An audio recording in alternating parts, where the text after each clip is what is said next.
to you about the fact that something is happening in the stock market and a lot of investors they're not really focused on it. And so on this video, I sort of want to give you guys something to focus on if you're investing in the stock market. In my opinion, there's something happening in the stock market, something bad happening in the stock market that you need to be aware of. And when I say investors are in trouble, guys, I'm saying investors are in trouble because a lot of investors aren't paying attention to really what's happening in the stock market. And I want you to pay attention to it.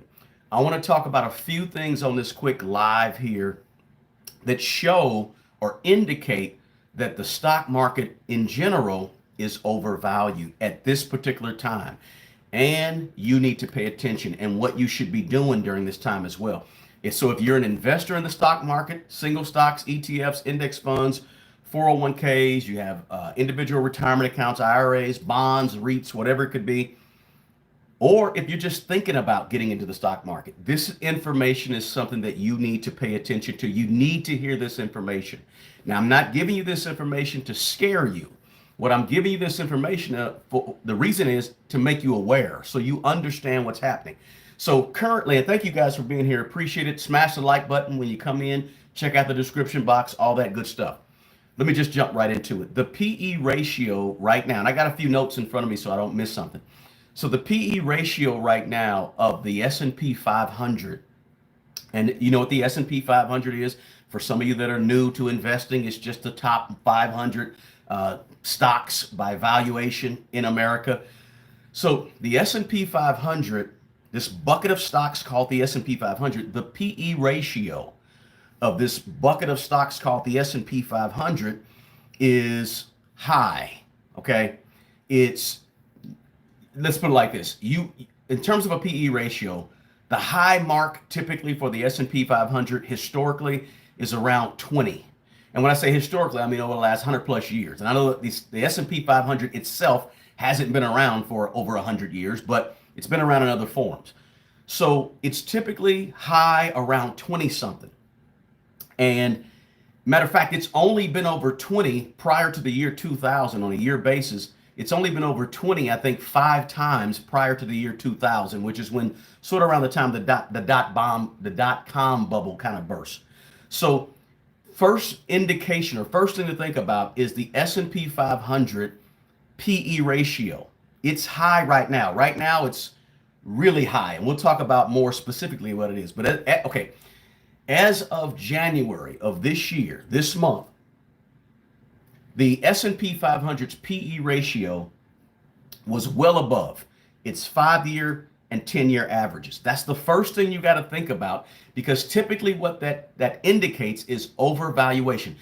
So we can measure a PE ratio in terms of an individual single stock, or we can take an index of stocks, a bucket of stock, and indices, and actually measure the PE ratio.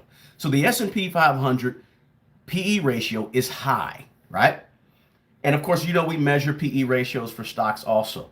Now, some people say that high valuations or high S&P 500 PE ratio doesn't necessarily always indicate something bad is happening. But there's other things that I'm going to kind of show you that gives you a good idea that, yes, something is happening that we don't see in terms of the stock market's performance right now, but it's coming because we're probably due for a crash. Now, if you don't pay close attention, you could be in trouble, okay?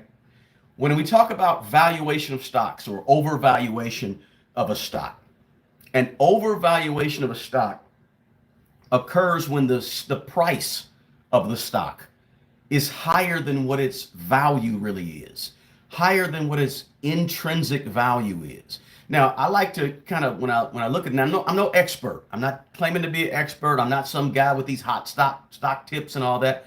I'm just giving you some real basic stuff, right? That is just from a person that has looked at and studied this stuff for a while. So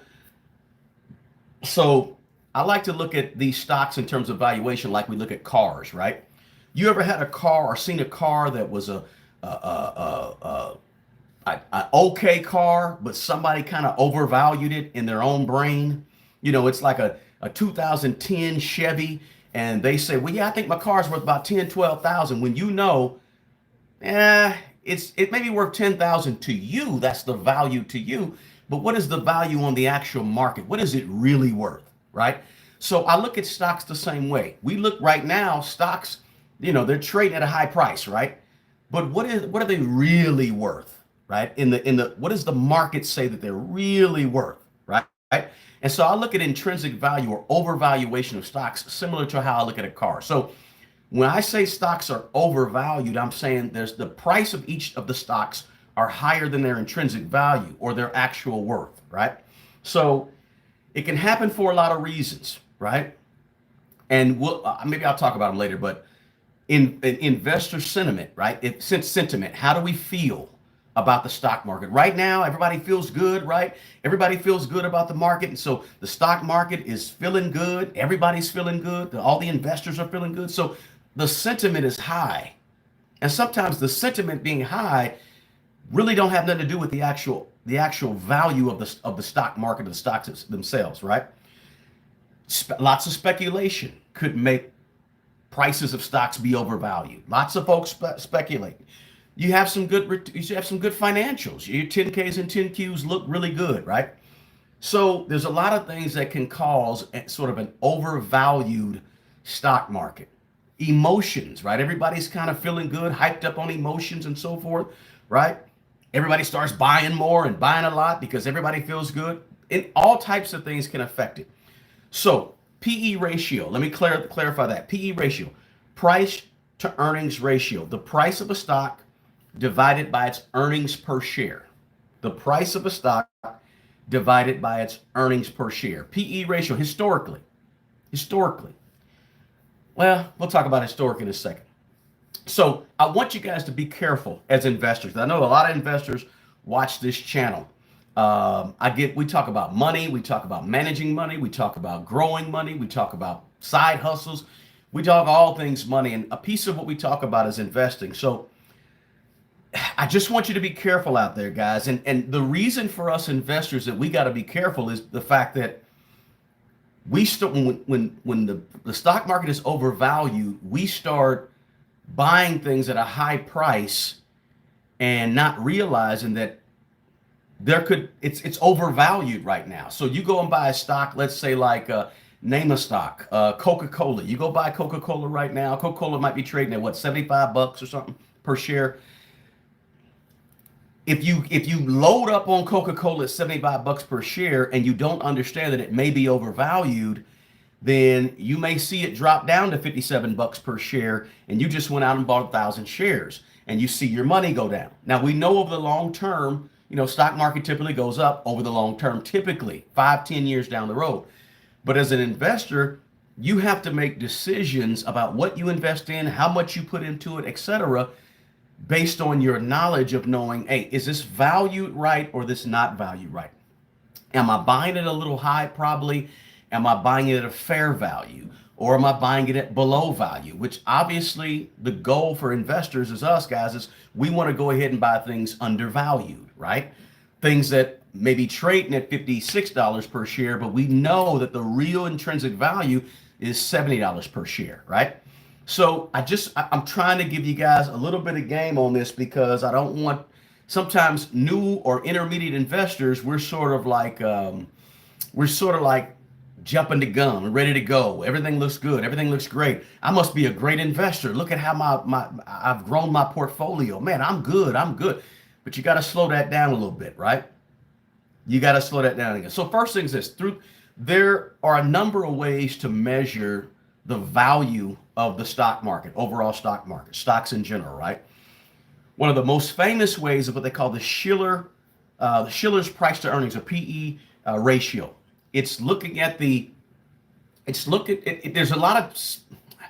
lot of intricacies to the Schiller, but it's pretty cut and dry. So the Schiller PE ratio, this is how to determine if the market is overvalued. The Schiller is based on the average inflation adjusted earnings per share over the prior 10 years. And so most people look at it as probably one of the most comprehensive and best ways to measure whether or not the overall stock market is overvalued at a particular time. Now, there's another way of doing it, and that's the Buffett way, and we'll talk about the Buffett way in a second. But about 6 months ago, I did a video, and the Schiller PE ratio, which measures the PE ratio of the S&P 500, the Schiller was about 30. Now, remember earlier I said 20 is the high side, right? 13 to 15 is about middle, and anything under 13 or 12 is considered undervalued. Undervalued before 12, 12 to 15, 16 is fair valued. Anything over 20 is pretty high, right? So the Schiller PE ratio right now is, or 6 months ago, it was 30. It was high. A year ago, it was about 28, right? I think we did another video about a year and a half ago. It's about 28. So as of the closing bell, January 22nd, a few days ago, just last week, the current Schiller PE ratio is around 38, which is, I'm going to show you how high that is. And this is why you got to be really careful as an investor. So, and you can look this up. Schiller is Schiller, right? So the Schiller PE ratio stood at about 38 last week, which was just shy of its bull market high, right? But here's the kicker. The current Schiller indicator of the S&P 500 current PE ratio at 38 is more than double the average of 17 when you back test this thing back to the year 1871. We're talking about, what's that, over 150 years ago. So the average for the Schiller over the course of the last 150 years has been about 17. Now we're at 38. That means the S&P 500 is currently more than 2 times the average since 1871, right? So that's pretty high. You gotta just put that into sort of perspective. And I know there's other factors that are making the Schiller PE ratio of S&P 500 higher right now. I get it. But over the last 150 plus years, there have been only 6 times that the Schiller PE ratio has been over 30. And this is one of those 6 times that it's been over 30. Now, here's one thing you have to really, really understand. The last 5 times that the Schiller PE ratio was over 30, the S&P 500 shed at least 20% of its value right after. So 6 months ago, the Schiller was 30. Today, the Schiller PE ratio of the S&P 500 is 38. This is the 6th time, in the last 150 years or more, that's only the 6th time that it's been over 30. All 5 times, it shed 20% of its value. This is an indication. This is a serious indication that all serious-minded investors need to understand.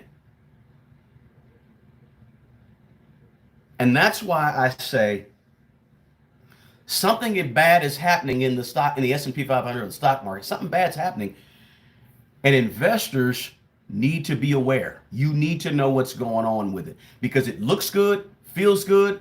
Everybody's hyped. Got a new president.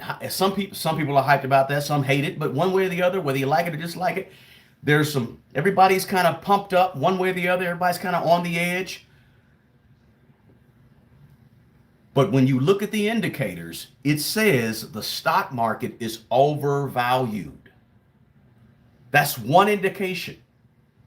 The Schiller PE ratio of the overall stock market. Here's another indicator. You guys, do me a favor, by the way.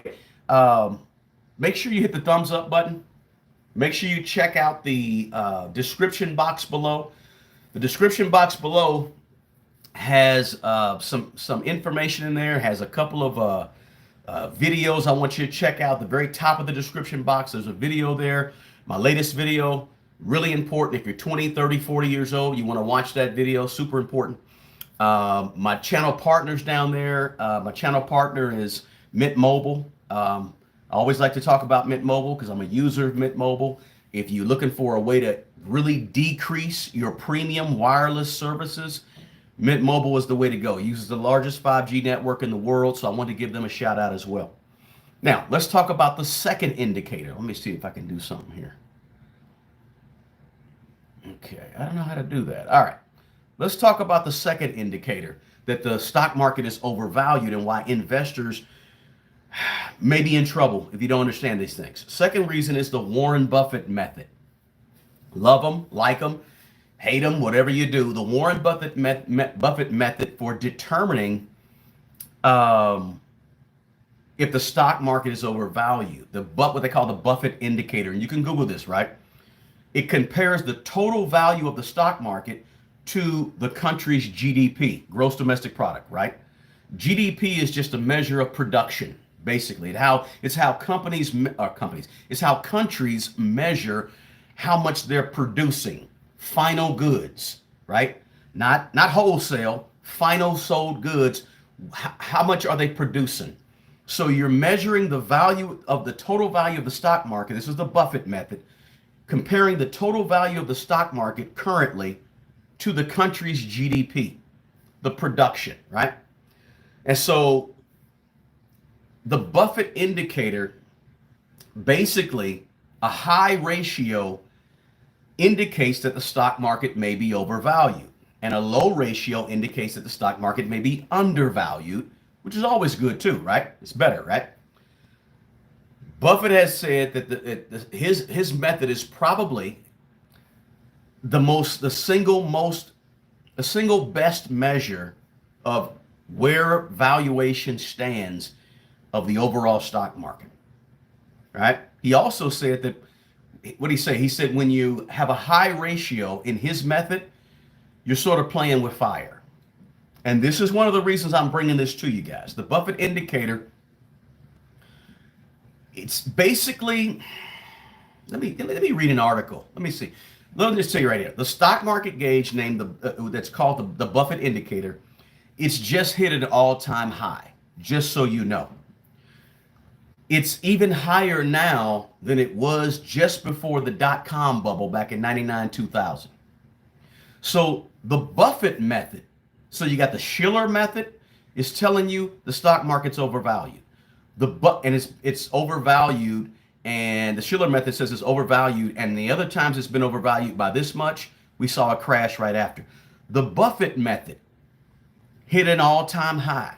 It's telling you that the stock market is overvalued. Matter of fact, let me just look at this. Let me just pull this up real quick, and I'll just look at an article I came across, guys, and share this information, which again, I'm just trying to share this information so you are aware as an investor, right? That's what I want to do on this channel, is make sure I give you guys good information that you may be sleeping on or didn't think about.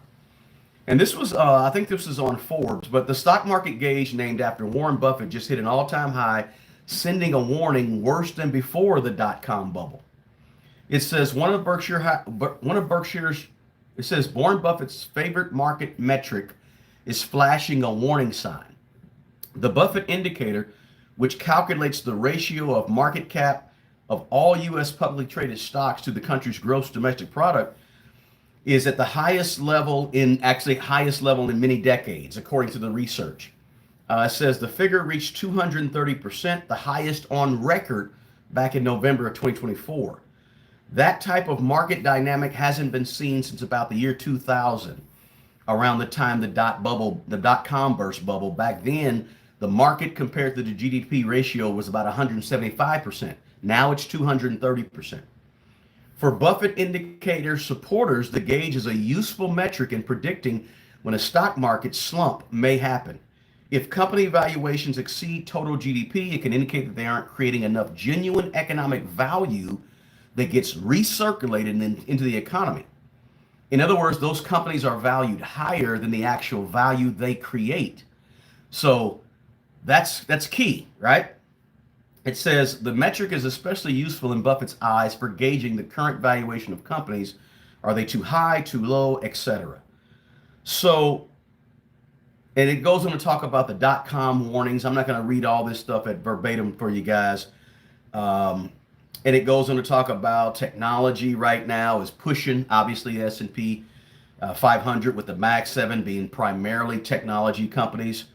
But the overall gist of this, guys, without me going through every single piece of this article and reading it to you, is just that right now we see the stock market really overvalued. The other thing to think about is, why do you think right now Warren Buffett actually has and holds the most cash that he's ever held ever in his 65, 70 years of 80 years of investing? He's never held this much cash. When Buffett is holding cash, he's sending a signal to the rest of the folks that are out there investing that the stock market is overvalued, right? Because he's holding cash. Why does an investor like Warren Buffett hold a bunch of cash when he thinks the stock market's overvalued? Well, the reason he's holding the cash is because when the stock market does take a plunge, a crash, everything goes crazy, there's no money left, the stock market drops, and we're looking like, what? And Warren Buffett is over here hoarding cash because when the stock market drops, he's going to take his cash and go buy everything on discount on a sale, right? You see Mercedes-Benz and Lexus coupes go from $60,000 and $70,000 down to about $2,000 and $3,000 and $5,000. Then you go and you buy those things up. You buy about 10 of them, right? And then when they go back up in value, you just made a boatload of money. This is how investors do. This is how smart investors do, right? And obviously, Buffett is a smart guy. So he's holding, and you can Google this, look it up. You know, I'm just giving you the information, not an expert, just want to share the information with you. He's holding more cash than ever before.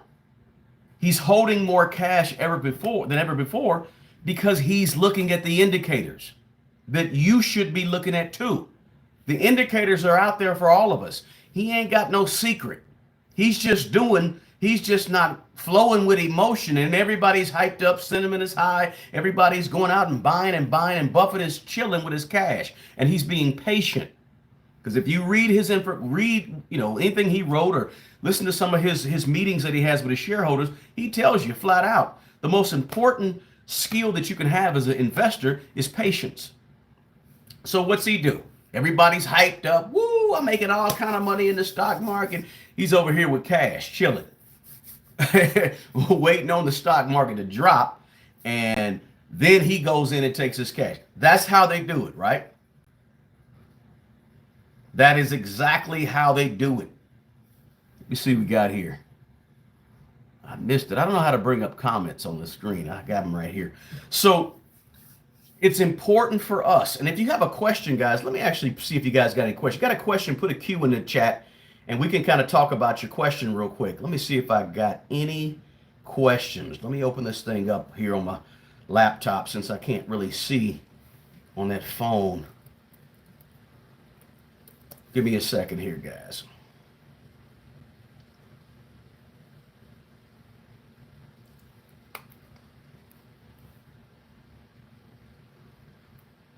Okay, so let's see here. I'm just reading through some of the comments and chats and so forth. Let's see. I refuse to dollar cost average these prices, so I've been holding cash for a couple of years now, waiting for an opportunity. Willie, smart. Yeah, I think right now the market is overvalued like India, but there's still some opportunities. Yeah, there's opportunities, but I'm telling you guys, the market is overvalued. Something bad is happening in the stock market. Now, when I say that, I'm not saying you can see it. I'm saying something's bad happening because of the overvaluation. I'm gonna look at the camera. This is the camera right here, right? So investors may be in trouble if you don't understand this, don't get this. Let's see here. So now's not a good time to buy into the Roth IRA. No, Ron, I'm not saying that, Ron. I'm saying now's a good time to buy into the Roth IRA. Please understand this, guys. I'm not saying don't invest in the stock market. I'm not saying that. I'm just saying be very cautious and be very much aware of the fact that you're buying right now. Listen, if you're buying and holding for 10 years, don't worry about it. You buy, right? But if you got a chunk of cash sitting on the sideline, say $100,000 sitting on the sideline, you could maybe be a little strategic with that if you want to play that game. It's totally up to you. I'm not telling you what to do. I'm telling you what you could do. You could be strategic with that $100,000 and wait around for a little bit and see what happens. Still, you can still be dollar cost averaging. Look, there's more than one way. Your strategy can include several different things. So part of my strategy, just to share with you guys, is I dollar cost average in every couple of weeks. I dollar cost average in, but also I do keep a little stash in case I see some opportunities that may come up down the road, right? As an investor, so you can do both things, right? But I do suggest you continue to DCA. There's nothing wrong with DCAing, but if you want to hold a little bit of cash on the side, you're more than it's more within your reach to do that. Remember now, we got to think about this too. A lot of us aren't investing. A lot of us, none of us are investing with the money that Warren Buffett is playing with, right? So you got to think about that as well. Let me see. I'm curious about housing. Everything under the sun has been done to keep bubble going. Real estate, yeah, it is. Housing has been pretty high. I don't see housing. I don't see a housing bubble right now. I really don't. I know supply has been low. We have a record. I think we have a record of homes, a record low of homes being sold and all that good stuff. Let's see here. But small caps are nowhere near high PEs. Yeah, small caps might be a good play for you in terms of an ETF or something like that. Let's see. S&P up 6% already. If you cashed out now and put it in money market, another 4% gets you guaranteed 10, 11 per year. The big stocks have not been trading on the fundamentals for a while. You're right about that. And what they're saying when they say the big stocks haven't been trading on, you look at the Mag 7, look at the PE ratios of some of the Mag 7s and those things. They're not, there's certain fundamentals to investing and they don't meet the fundamentals, right? Because their PE ratios are, 60 and 80 and 150, right? Their earnings per shares are out of this world. And they just haven't been falling in line with the fundamentals of investing that we're used to. When you talk about Mag 7 and technology and so forth, those things have been way out of whack. And they may stay out of whack for a while, right? So they haven't been trading in terms of the fundamentals. You are 100% correct about that.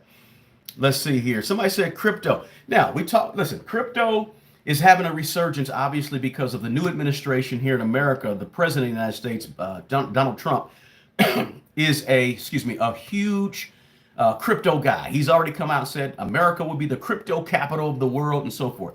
So he's big on crypto.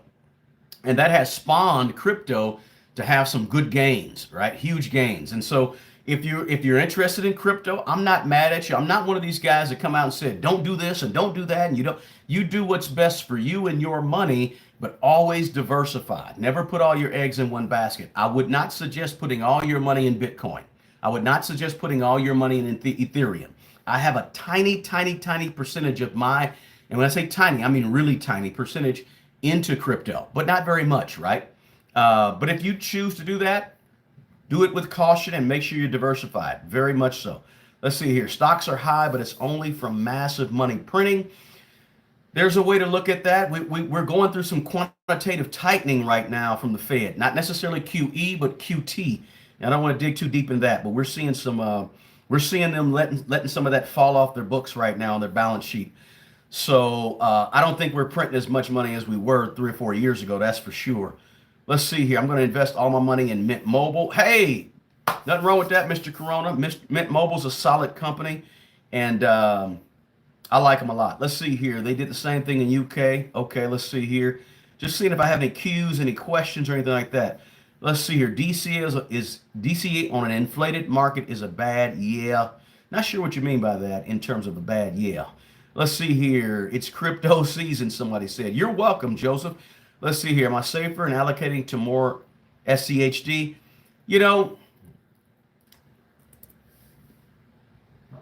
SCHD, for those who don't know, is the Schwab Dividend Equity. I think it's a dividend ETF.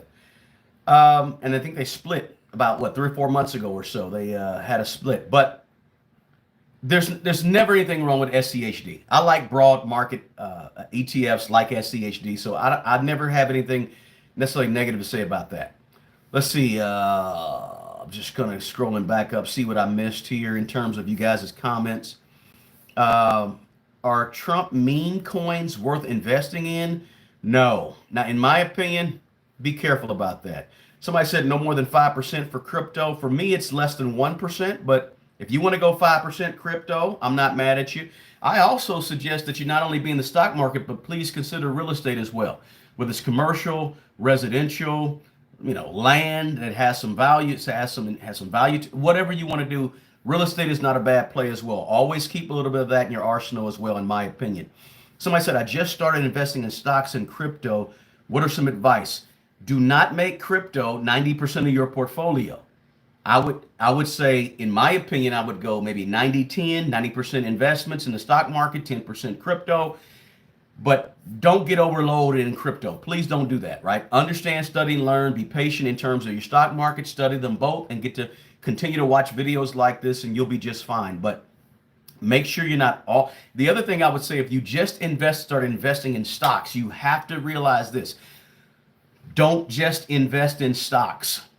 Okay? If you're new to this, consider strongly starting with ETFs and index funds. Okay? And the reason I say that is because when you're investing in single stocks, it's a tough game to learn, and it takes a minute to learn it. But if you're brand new to investing, I don't know if you said that or not, but if you're brand new to investing, please consider ETFs and index funds as the first place that you go before individual stocks or while you're doing individual stocks. So maybe your portfolio could be 60% ETFs, index funds, 20 or 30% individual stocks, 10% crypto, right? Be thinking about that. Write that down as part of your strategy and follow that, right? So let's see. REITs will be gaining steam. Yeah, REITs may. Let's see. I have zero debt fund, a state retirement plan that is mandatory. I'm 53 years old. I have $70,000 in cash in a HYSA, 3.8%. Yes, get out of that cash. Get out of that $70,000 in cash, in my opinion. And I don't know your whole story, but I can say that looks like too much heavy in cash right now. I don't think you need that much cash. I don't know what your overall portfolio is, though.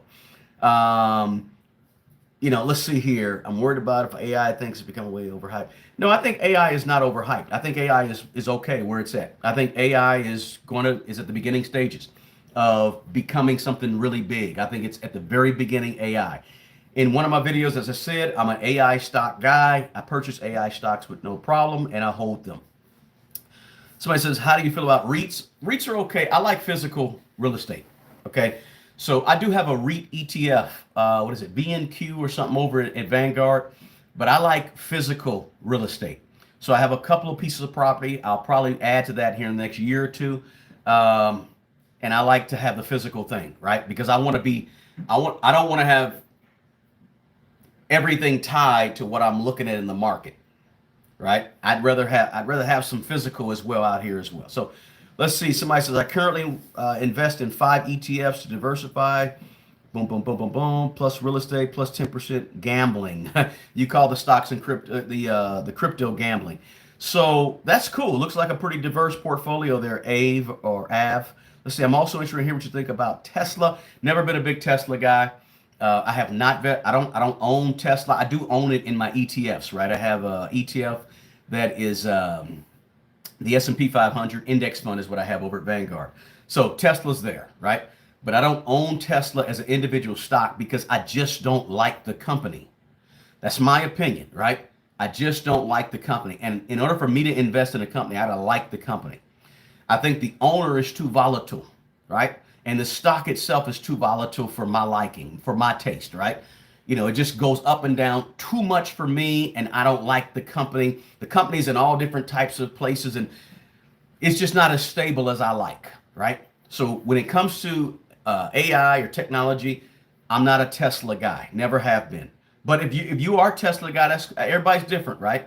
As different as I am from you is the difference my portfolio and your portfolio should look like, right? Because we're different people.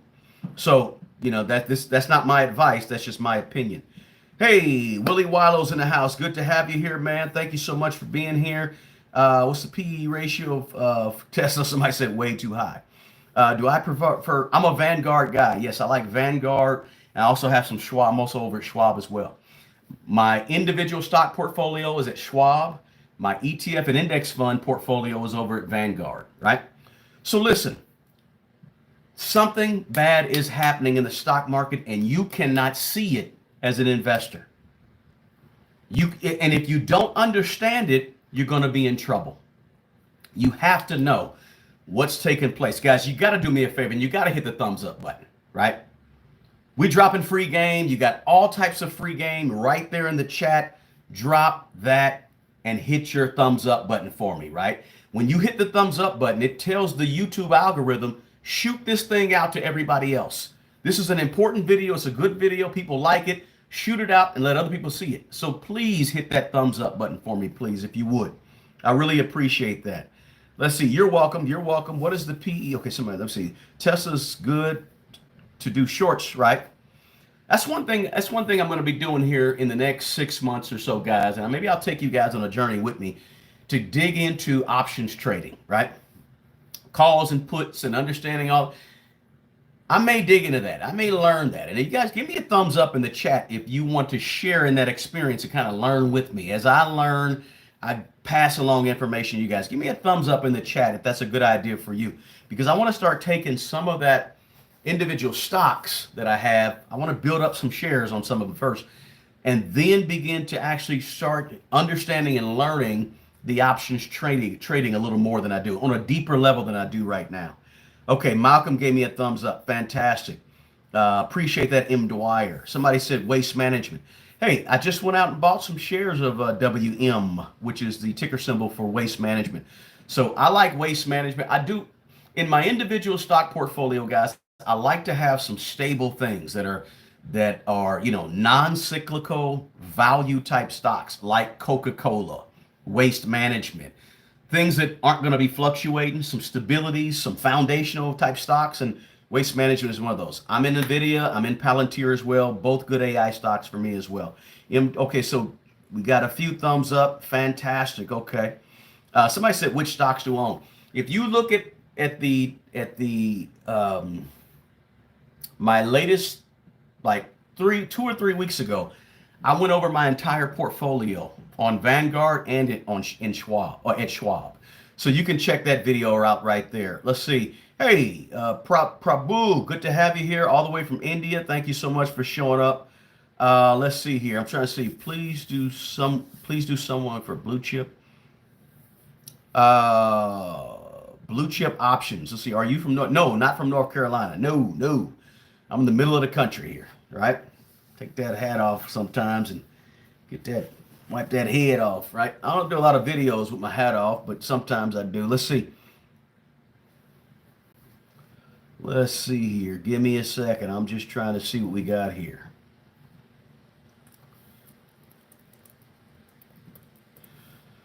All right, so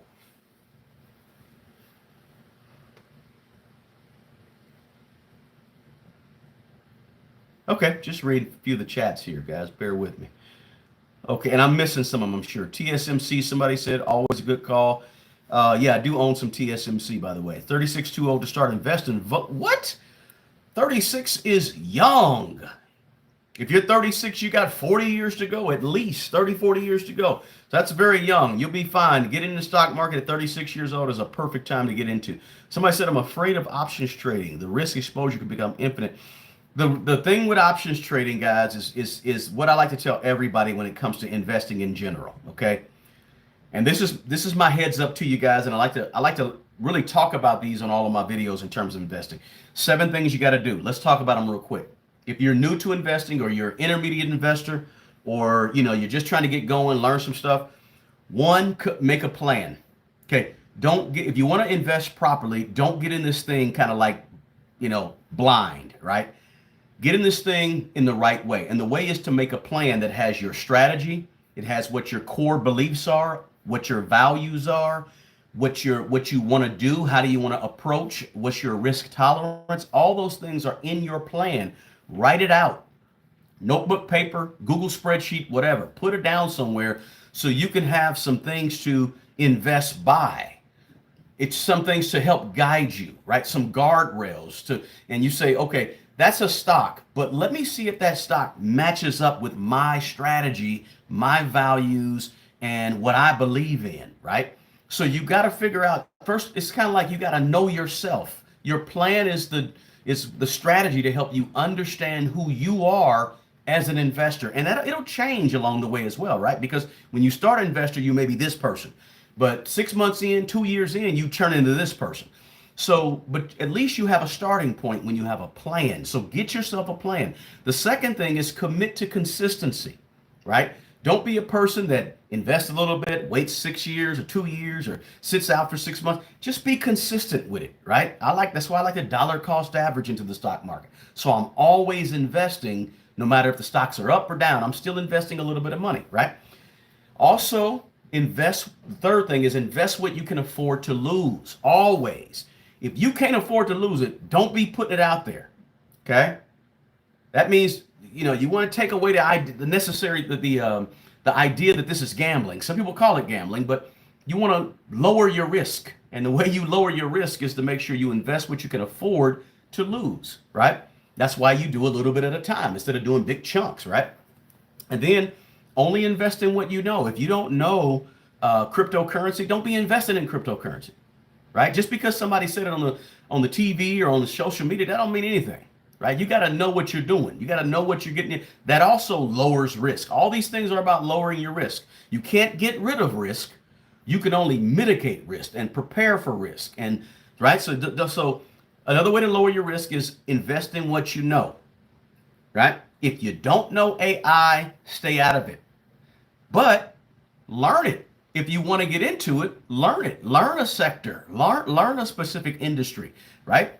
That's nothing wrong with that. But only invest in what you know and you feel comfortable investing in. Then make sure you diversify. I always say that. Don't put all your eggs in one basket.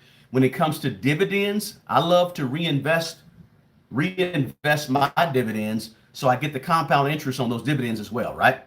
And then the final number 7 that I like to talk about when I talk about investing is don't panic. Stop investing with your emotions. Get your emotions out of it, right? Don't get too high. Don't get too low. Just chill, right? Everybody's hyped up. You ain't got to get hyped up. Relax. Everybody starts panicking. You don't have to panic. Chill, right? This is money that you're investing. You've mitigated your risk. You've taken all the steps. You've learned and researched. Did your due diligence? Did all that. So you don't have to panic when everybody else is panicking. Everybody goes left, consider going right. Everybody goes right, consider going left, right? Those 7 things will help you if you're new to investing, you just started this thing and you're not sure what you want to do, what you should do, etc. Mag 7. I see somebody said Mag 7. What is the Mag 7? Mag 7 is the top 7 companies in America, right? Right now, 6 of those, I think 6 or 7 of those are all technology companies. And those technology companies are driving this high PE ratio that we've been talking about in terms of what's bad that's happening in the stock market right now. Investors will be in trouble if they don't understand some of these basics. The big 7, Mag 7, is mostly technology that's driving this incredibly high Schiller PE ratio for the S&P 500, which is at 38. I mentioned this earlier, but it's at 38. And it's only been over 30 6 times since the year 1871. Only been over 30 6 times. And this is one of those times right now. All five of the other times, there's been a stock market crash where the stock market went down 20% shortly after. 6 months to a year after, there was a big drop because the Schiller PE ratio, when it's high, over 30, that's usually a very, very strong indication that this stock market is overvalued, right? Put that in car terms, is upside down, right? It's overvalued, however you want to put it. But the point is that also the Buffett method showed us very clearly that the stock market's overvalued. That's why Warren Buffett has more cash right now than he's ever had in his 60, 80 years of investing. He's got cash. Watch that dude. I'm telling you, watch that dude, Warren Buffett, because he's an indicator. He's the Michael Jordan of the stock market investing. He's the Kareem Abdul-Jabbar of stock market investing. So when he's making moves, you got to wonder why is he holding so much cash right now when the market is high? because Warren Buffett is smart enough to know he buys things on sale when the market is low. So he's prepping to buy things. He's always a step ahead, right? So everybody sees the market go high. He's holding cash for when it goes low. That's when he's going to make his fortune. He's going to, make a ton of money and go buy when it goes down, and we're going to be like, oh my gosh, we're messed up. What did we do wrong? Well, he was thinking a step ahead, right? Let's see here. Sell t-shirts. Guys, we do got merch coming, by the way. We're working on that in terms of Smart Money Bro, so be on the lookout for that. Let's see here. He's waiting for the crash. No doubt. Absolutely, said Kinkaya. That's a KC Royals hat. This is a KC Royals hat, but it's embroidered sort of like the old Monarchs, Negro League baseball team here in Kansas City. Let's see. Where do you look what Warren Buffett is doing? You can look several places.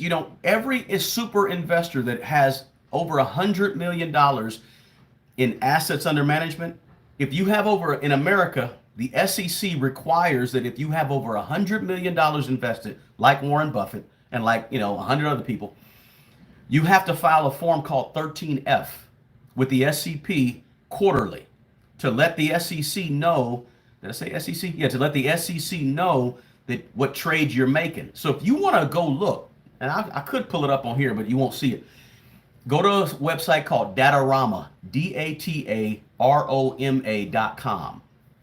It has all the 13F filings, all the holdings of your top 100 super investors in America, right? You can go there and see what is just Google the 13F of Warren Buffett or Berkshire Hathaway. Just Google it and you'll see, right? So somebody asks, where do you look at what Warren Buffett is doing? You can always go there. Or you can just Google it. It'll tell you. You'll find a bunch of articles about it because everybody's watching what he does. Let's see here. Somebody said dollar cost average and have extra cash for the crash. That's a strategy right there. That's a solid strategy right there. Let's see here. Are you selling in anticipation of, I'm not sure what you're saying. Am I selling what? Not sure what you're saying. Speaking facts. What you are preaching helped me in the beginning. Now I'm in it intermediate and still follow the same steps. Awesome, Blue Butterfly. Fantastic. I'm glad I've been helpful for you. Thank you so much. Thank you, Abe. Let's see here. My name is Kanish. I've been following you for over 2 years now. Good to have you. Thank you so much. Love your channel. Very informative. You gave me great advice on my student loans. I haven't been consistent with investing, but I'm back to it. Welcome back to investing. Continue to learn. The more you learn and research and on your own, chilling, you watching Netflix or not Netflix, you watching TV, commercial come on, get out there and try to understand the concept. Now, when you're talking about the stock market, one thing I like to do is look at a definition a day, right? Or definition every 2 days. If you don't understand PE ratios, try to understand them. If you don't understand earnings per share, try to understand it. If you don't understand free cash flow, try to understand it. If you don't understand some of the ratios and things that are out there, try to understand them. The more you understand them, the more you can begin to put together your own checklist for how you actually invest in stock market. See, earlier I said, make sure that you have a plan. One of the parts of your plan to investing in the stock market is making sure that you also have a checklist. If you're buying individual stocks or even if you're buying ETFs, what is the criteria that you're looking for to determine whether or not you should invest in that stock? You're looking at Amazon as a stock. You got to know what are the things that you want to look at. There's 1,000 different pieces of criteria that some people use, right? Earnings before interest, taxes, EBITDA, you name it. We can go through all of them. I don't want to go through all of them, but there's a ton of different types of metrics you can use. You got to figure out the metrics for you. Not just the metrics, but also some of that qualitative analysis.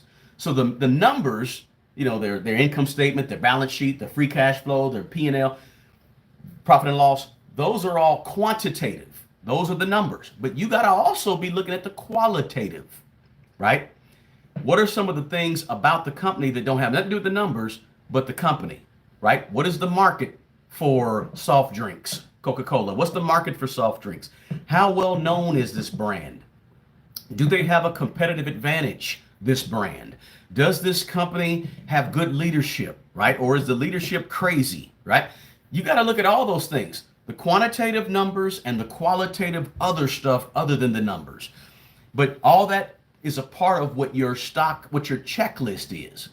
And your checklist could have 5 things on it, or your checklist could have 50 things on it. Your call, your investment strategy, your life, your money, your decisions, your choices. It's you. And so you got to tailor this thing and take it as serious as possible. We're talking growing money. Don't spend 6 hours at the club and 10 minutes on your money. Okay? Flip that around. Spend an hour at the club and go spend 6 hours on your money. Right? Big difference there, right? Let's see here. Investing is literally like choosing your favorite flavors, except you have to study those flavors. Absolutely. I like that analogy, Dingleberry. Very good. Very cool. So I can say all the debt I have left is $360 in credit. Congratulations to you, but I'm currently broke. You don't have any debt, so that's cool. You're going to build this back up real quick. Hopefully the next paycheck can take care of it. I'm almost there. What else should I do after paid off debt? Paid off debt means now you got to have a fully funded emergency fund.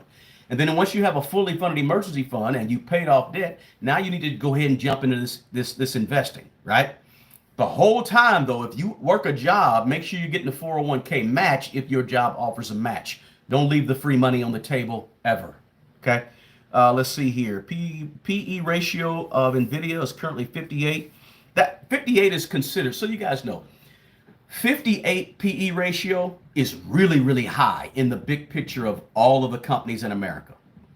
But for a technology company that experiences lots of volatility, 58 is not very high, right? That's why I said earlier when we looked at the Schiller or the S&P 500 and we said the Schiller PE ratio is high, technology stocks drive that Schiller PE ratio up higher and higher. Because NVIDIA's at 58, Palantir's probably at 100, Broadcom is at 90, what else? Taiwan Semi is at probably 120, right? Because tech stocks, their PE ratios are typically high in that sector. Now, if you go to the sector of, say, oil, let's say Exxon, Mobil, Chevron, their PE ratios are lower. So one important thing that people don't really mention is when you're using the quantitative analysis, the PE ratios and the numbers, always compare like companies to each other. Don't compare NVIDIA to Coca-Cola because you're comparing apples to oranges. Compare NVIDIA to Broadcom, right? Compare Coca-Cola to PepsiCo in the same industry. Because if you start comparing these things in different industries, you're getting faulty numbers. Make sure you always do that. So I don't know if that made sense to anybody or not. If it made sense, give me a thumbs up. Compare qualitative and quantitative analysis in the same industry or same sector, right? Let's see here. So that means you compare UPS to FedEx, right? Don't be comparing UPS to NVIDIA. Doesn't make sense. Let's see here. I invested, for example, where do you see the real estate market in the next few years from an investment position? To me, real estate is a long play. It's a long play. So as a long play, real estate is always going to be up there as one of the things that I like as an investor, real estate. Because I realize that you may see a house today at $250,000 total. And whether that house on the open market is, let's say it's worth $250,000, but 10 years from now, I have a pretty good idea that house that's $250,000 today, it's not going to be worth $200,000 in 10 years. That's 99.999% of the time. That doesn't happen with real estate. The $250,000 house today is going to be worth it might be worth $270 in 10 years. It might be worth $370 in 10 years. Could be worth $425, but it's not going to be worth $200 in 10 or 15 years. So I like real estate as a long-term investment, right? Nothing I'm going to buy and sell and buy and sell. I'm going to hold that real estate for quite a while. Let's see here. What's bad happening in the stock market? Did I miss that part? What's bad happening in the stock market is the fact that the stock market is overvalued. And if you scroll back through or look back through, we went over the Schiller method. of determining whether or not the S&P 500 is overvalued or not, and we went over the Buffett method, right? The Warren Buffett method. And we talked about the fact that Warren Buffett has a bunch of money in cash, more than he's ever had in 80 years. So there's lots of indications that the stock market is overvalued. Investors, you're going to be in trouble if you don't understand this. You got to know it, right? So listen, guys, I'm not going to hold you. I appreciate being here with you guys. I don't see any more questions in the chat. If I missed a question, I'm sorry. I apologize. Let's see here. Downside. Let me just hit a few of them. Let me hit a few more. I'm not going to get off yet. Downside of real estate is a hassle. Stock market be a more easier option. Look, Ave. When it comes to investing, nothing is easy. It's just different. It's not easier, not harder. It's just different. I know people who are in real estate and they say the stock market is hard because they're used to and they want to see their investment all the good. It's all hard. It's always going to take some work. And so don't get in the idea of thinking that one is harder, one is easy. Depends on what you like, what you don't like. But they're different. But don't look at one as easier than the other. Let me see. Been following for 3 months, and I love the simplicity and transparency of your channel. Thank you so much, Teresa. Now, do you recommend ETF real estate? Do you recommend EFT? What is EFT?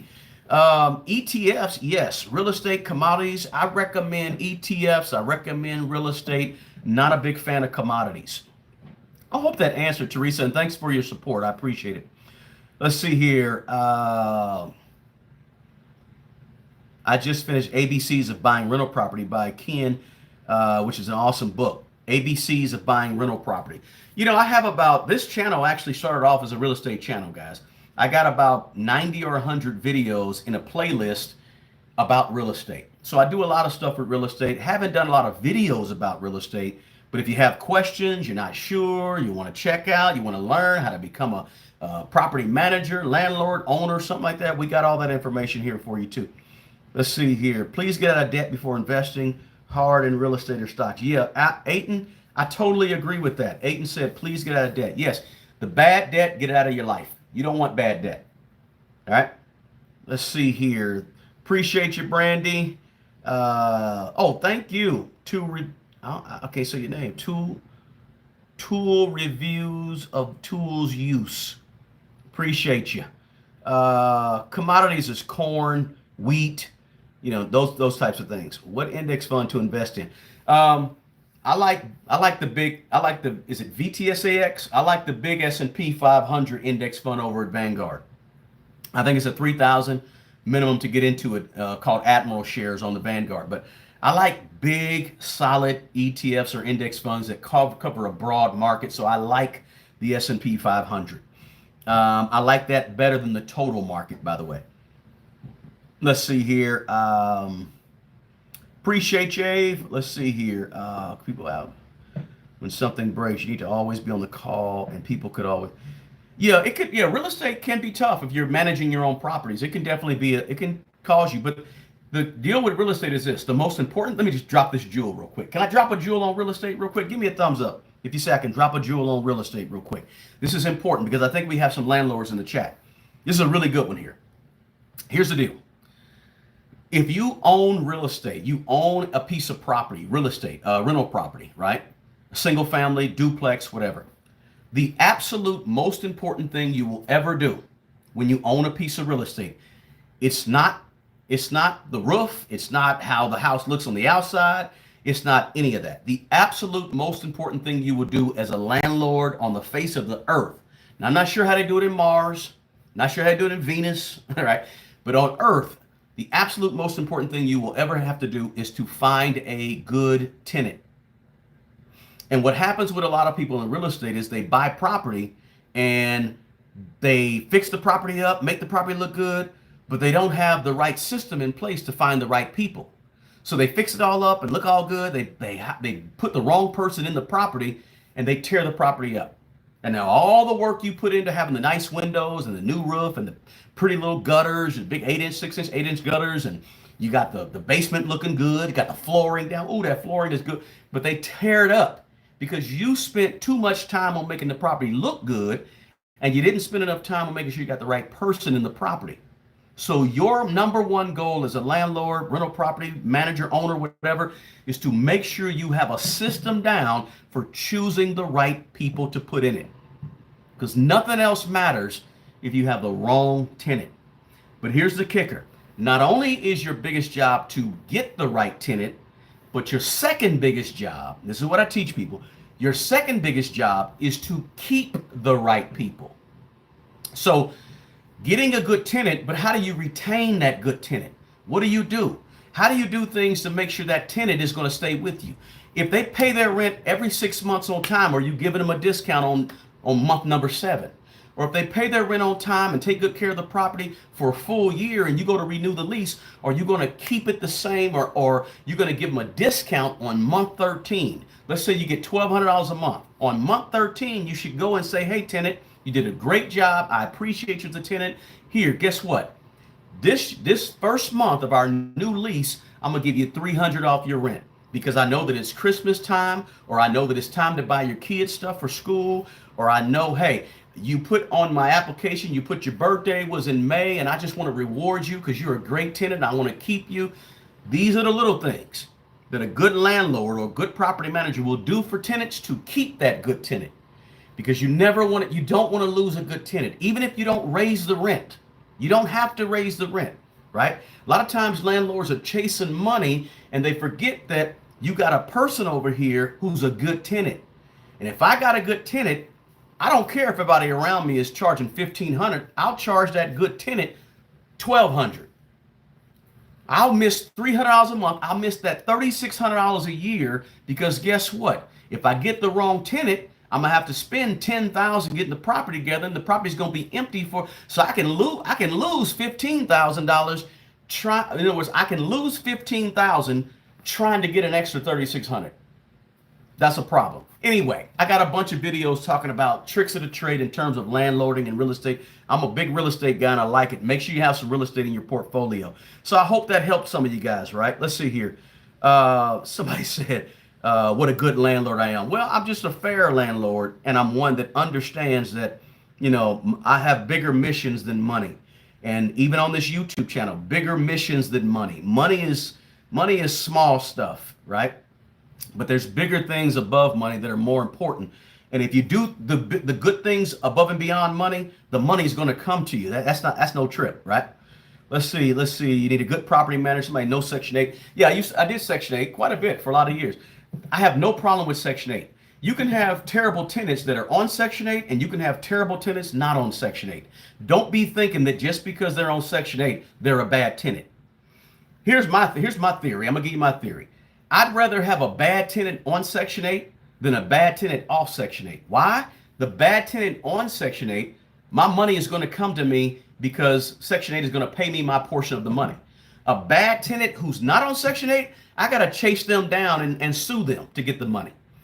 Something to think about. So don't always think that Section 8 means a good tenant. Man, we got off into a real estate talk. But, hey, we're talking about, I didn't mean to get off into something different, guys, but somebody asked a question and I went on in. Listen, I appreciate you guys more than you know.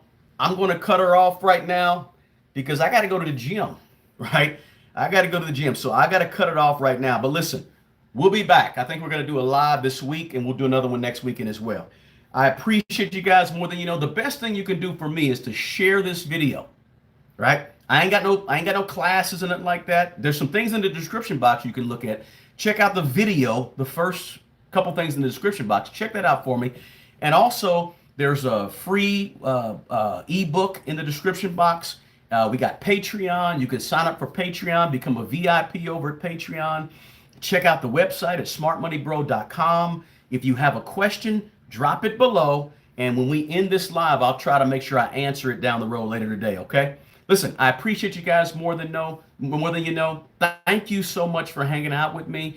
And listen, something bad is about to happen in the stock market. I don't know if it's going to be next month or 6 months from now. But investors, beware. Beware. Hey, listen, guys. The best person to take care of the old you is the young you. Guys, take good care of yourself and take care of other people. Until the next video, peace.